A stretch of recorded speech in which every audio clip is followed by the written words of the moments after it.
seorang putra mahkota yang selama ini bersembunyi di balik bayangan, tiba-tiba muncul ke permukaan di saat negaranya dilanda badai. Dan bukan sekedar badai biasa, melainkan perang terbuka dengan dua musuh bebuyutan. Di saat yang sama, seorang menteri luar negeri dengan tenang mengatakan kepada media Amerika, "Kami tidak takut, kami justru menunggu mereka." Lalu, sebuah rudal yang bisa terbang 15 kali kecepatan suara, siap diluncurkan tidak hanya sebagai alat deterrence, tapi sebagai instrumen balas dendam. Pertanyaannya sekarang, apakah pergantian kepemimpinan di Teheran akan menjadi pemantik bagi perang yang lebih panjang, atau justru menjadi awal dari babak baru dalam sejarah persenjataan dunia? Ada satu detail kecil yang luput dari perhatian banyak analis, dan detail inilah yang akan menentukan apakah kawasan ini akan berubah menjadi medan laga yang tak terkendali, atau justru menjadi awal dari perang yang tidak pernah kita bayangkan sebelumnya.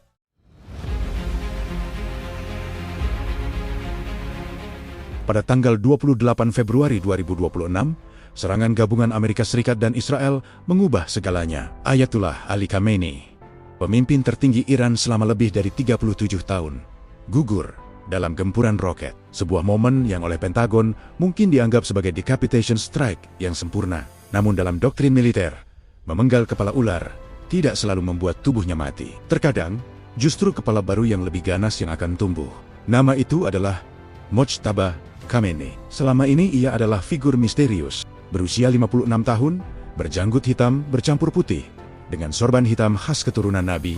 Ia tidak pernah memegang jabatan resmi publik. Namun, pada tahun 2019, Departemen Keuangan Amerika Serikat menjatuhkan sanksi padanya. Alasannya menarik, ia disebut sebagai representasi dari pemimpin tertinggi meskipun tidak pernah dipilih atau ditunjuk untuk posisi pemerintahan. Ia adalah orang di balik layar yang mengordinasikan pasukan keamanan untuk mencapai tujuan destabilisasi regional.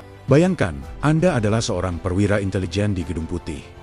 Anda baru saja berhasil melenyapkan musuh lama, namun sehari kemudian laporan dari agen Anda di Teheran mengatakan bahwa anak dari musuh tersebut, yang selama ini Anda awasi karena kedekatannya dengan Revolutionary Guard, justru kini didorong oleh para jenderal untuk mengambil alih kursi kekuasaan. Ini bukan sekedar suksesi biasa, ini adalah pernyataan perang dari militer Iran. Seorang analis dari Johns Hopkins University, Vali Nader, menyebutnya sebagai sinyal yang sangat keras. Jika Mojtaba terpilih, kata dia, itu menandakan bahwa sisi paling garis keras dari rezim, yaitu Revolutionary Guard, kini yang memegang kendali penuh. Dan inilah paradoks awalnya. Serangan yang dilancarkan untuk melemahkan Iran justru memaksa mereka untuk memilih pemimpin yang lebih keras, lebih militeristik, dan lebih dekat dengan teknologi perang dibanding pendahulunya. Ibarat pemain catur yang terlalu fokus menaklukkan bidak lawan, ia lupa bahwa gerakannya sendiri justru membuka jalan bagi ratu lawan untuk masuk ke jantung pertahanan.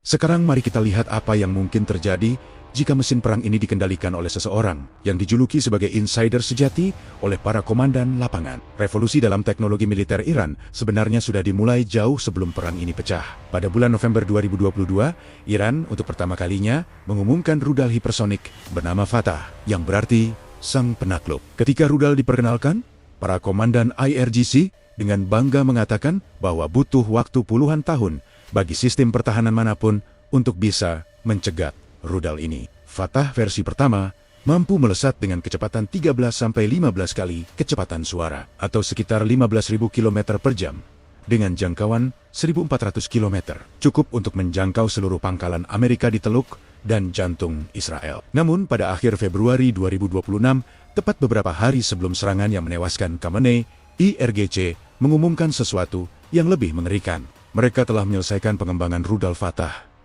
Kali ini ada varian baru, dan pengumumannya datang hanya beberapa hari sebelum serangan. Rudal yang sama kini dilengkapi dengan mesin cair yang daya dorongnya bisa diatur. Hasilnya, jangkauan bertambah sekitar 100 km. Mungkin 100 km terdengar tidak terlalu signifikan, tapi dalam logika perang, 100 km adalah jarak yang memisahkan sebuah kapal induk dari zona aman, atau jarak yang cukup untuk menjangkau seluruh Israel dan hampir seluruh pangkalan Amerika di Timur Tengah. Dan inilah titik di mana ilusi stabilitas mulai runtuh. Pernahkah Anda berpikir bagaimana rasanya menjadi komandan pertahanan udara di pangkalan militer Amerika di Qatar? Layar radar Anda menunjukkan ribuan titik. Tiba-tiba, satu titik muncul dari pegunungan Iran.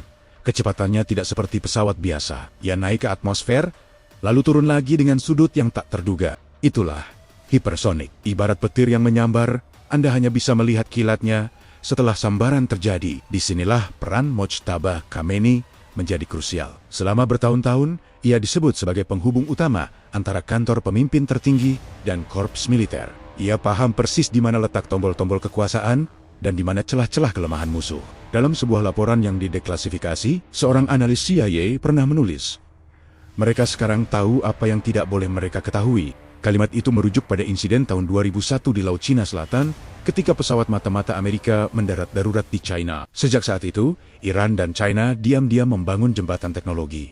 Dan dengan kepemimpinan baru yang lebih keras, jembatan itu akan berubah menjadi jalan tol. Rusia, yang kinzalnya sudah kenyang digunakan di Ukraina, akan semakin leluasa berbagi teknologi. Kinzal adalah rudal andalan Moskow yang mampu melesat dengan kecepatan 10 kali kecepatan suara. Pengalaman tempurnya di Ukraina membuktikan bahwa senjata ini bisa menjadi pengubah permainan. Dan kini pabrik rudal Iran siap memproduksi versi serupa dengan bantuan para insinyur Rusia. China, yang selalu bermain aman di belakang layar, akan melihat Iran sebagai laboratorium perang yang sempurna untuk menguji doktrin anti-akses area denial mereka.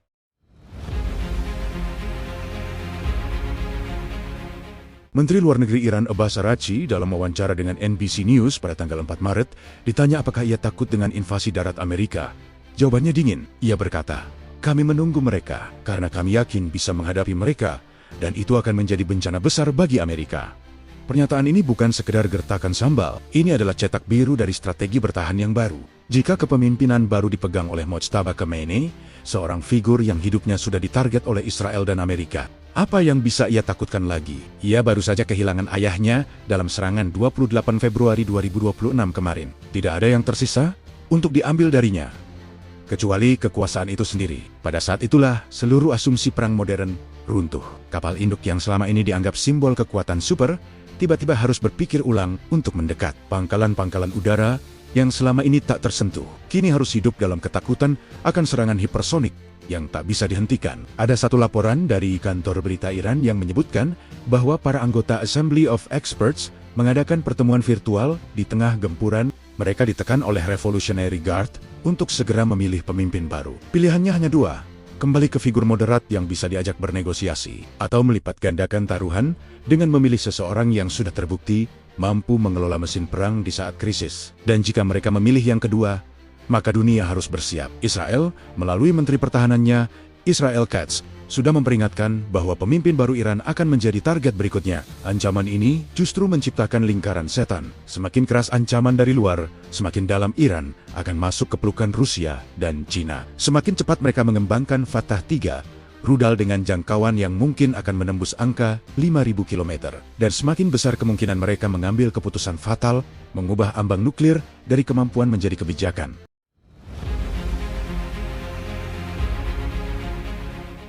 Lalu, apa yang bisa dilakukan di tengah pusaran ini? Apakah eskalasi adalah satu-satunya bahasa yang dipahami oleh semua pihak? Ataukah kita sedang menyaksikan momen bersejarah ketika seorang putra mahkota yang lahir dari bayang-bayang perang justru akan menjadi arsitek dari perang yang lebih besar? Jika Mojtaba Khamenei benar-benar naik ke puncak kekuasaan, maka dunia mungkin tidak sedang menyaksikan akhir dari sebuah perang, melainkan awal dari perlombaan senjata paling berbahaya sejak Perang Dingin. Menurut Anda, apakah Amerika dan Israel akan benar-benar mengeksekusi ancaman mereka untuk menarget pemimpin baru Iran? Atau justru mereka akan mundur selangkah setelah melihat kesiapan rudal hipersonik Taron? Tulis pendapat Anda di kolom komentar.